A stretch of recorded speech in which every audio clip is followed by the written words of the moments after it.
When games are first shown, they often look way better than they do when they're released. Hi folks, it's Falcon, and today on GameRanx, here's 10 games that had the worst graphics downgrade on release.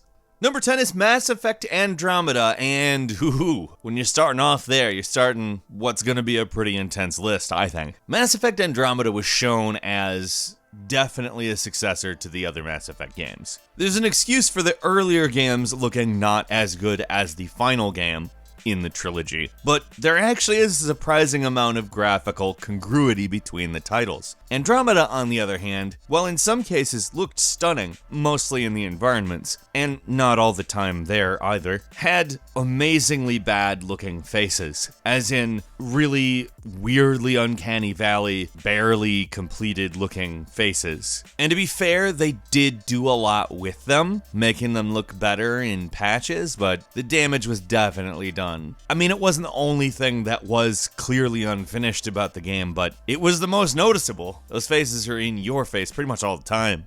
Number 9, Forza 5, which, by the way, the differences are a little bit more subtle between the build and the final in this one, and I want to acknowledge that up front. But it is a series where the graphics are really, really high on the list of expectations, and when people are looking for the little things, they find them. For instance, specifically the shadows, anything that the cars cast on themselves, usually in the build, it was a shadow, a real shadow that could move and changed as the game changed. Not so in the final build, in which they actually drew the shadows onto the cars, and it's very obvious. Also, a number of things in the environment went from very high polygon counts to very low ones, and it overall does actually detract considering how graphical of a series it is. Now, this isn't stuff that everyone notices, obviously, and Forza 5 is still a great game, but if you're looking, this stuff is there. Number 8 is The Division, what originally was one of the most beautiful and graphical looking titles of all time, with really thick atmosphere, stuff that honestly made the game look stunning, became a pretty standard looking Ubisoft game. I'm not saying that means it looks bad, but like compared to what they showed us,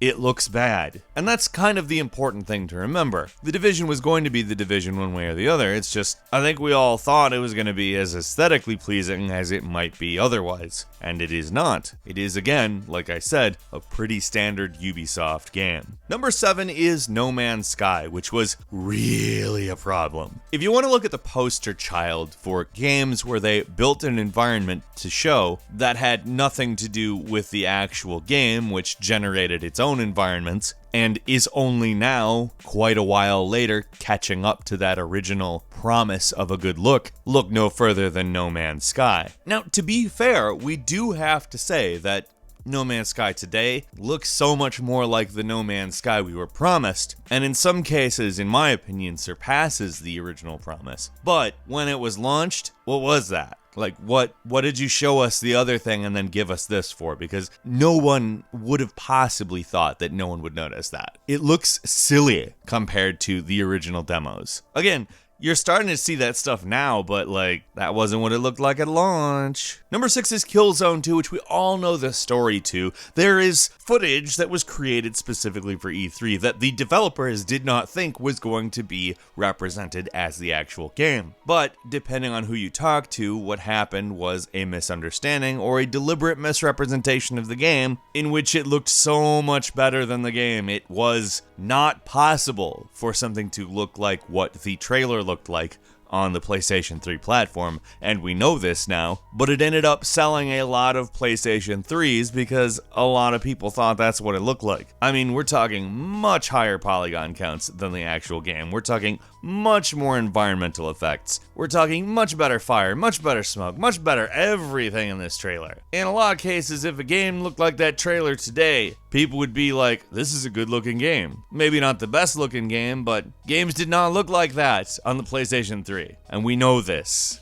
Number 5 is Dark Souls 2, and if you remember the game show demo versus the final release, the demo showed this beautifully lit world that in a lot of cases had a lot more geometry as well. Doors, for instance, had bricks around them. that ended up being rectangular holes in walls. Surfaces were shiny or wet looking, and in the final game, everything kind of looks nothing like that. And that's not to say that there's nothing that was improved between the original and the final. In a lot of cases, textures were actually nicer in the final, and there were god rays in places where there weren't in the demo, but the demo just looked more alive. From Software claimed it was to get the game to a playable frame rate, and that certainly wouldn't be the first time we've ever heard of something like that happening, but it's disappointing, and it's even more disappointing that every time they re-release this game, they don't even try to make it look like the demo. Number 4 is Xenoblade Chronicles X, which, let's just go ahead and say this, almost looks unrecognizable. The lighting, the textures, everything is just astoundingly different. And when I say the lighting, I don't mean like the lighting effects, I mean like the lighting. There's so much where they're just like, we can't even do the environmental lighting here. But so many of the textures are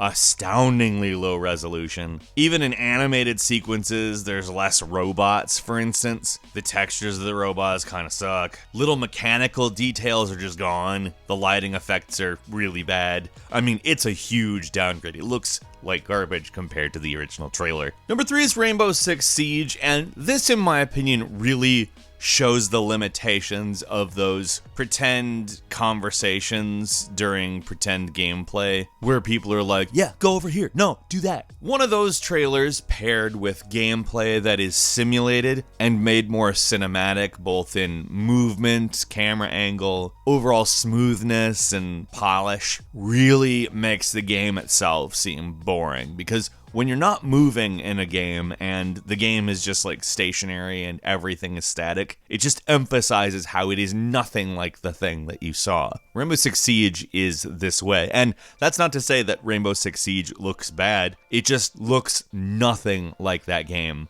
that we saw. You do not move around in a cinematic fashion. Characters do not move around in a cinematic fashion. They're quite static. And it's fine. I'm not even angry or anything about it. It's just, it looks absurd when you compare the trailer and the release. Number 2 is Aliens Colonial Marines, and this is one of the worst downgrades in expectation to reality that there is. The game itself sounds so promising on paper. The graphics looked so cool in the trailer, and whoa.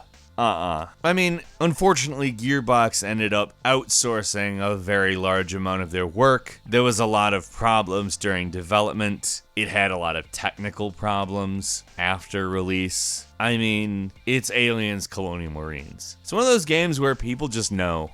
And finally, number 1, and you're gonna agree with this, I think, Watch Dogs. Like, Watch Dogs was originally the game that was gonna be like the savior to all Grand Theft Auto. Not that Grand Theft Auto didn't move beyond the basic formula, Rockstar has actually grown that into an incredible franchise. It's just that there was some open world fatigue when Watch Dogs was announced, and it looked so fresh. Obviously, not only in its gameplay, the trailers that we saw had the most polished looking graphics of anything that we'd seen like that. And the game itself, well, let's just go ahead and say this was, and this is pretty much what you can say about any Ubisoft game, exactly like every other Ubisoft game. It was announced in 2012 and came out in 2014. And that was quite a time for graphical upgrades because there was a generation between there. Which game, in your opinion, had the worst graphics downgrade when it was released? Leave us a comment, tell us what you think, and if you like this video, click the like button. If you want to see our new videos, which we upload every day, click subscribe, and do not forget to click the notification bell. And as always, we thank you very much for watching this video. I'm Falcon. You can follow me on Twitter at Falcon the Hero. We'll see you next time, right here on gameranx.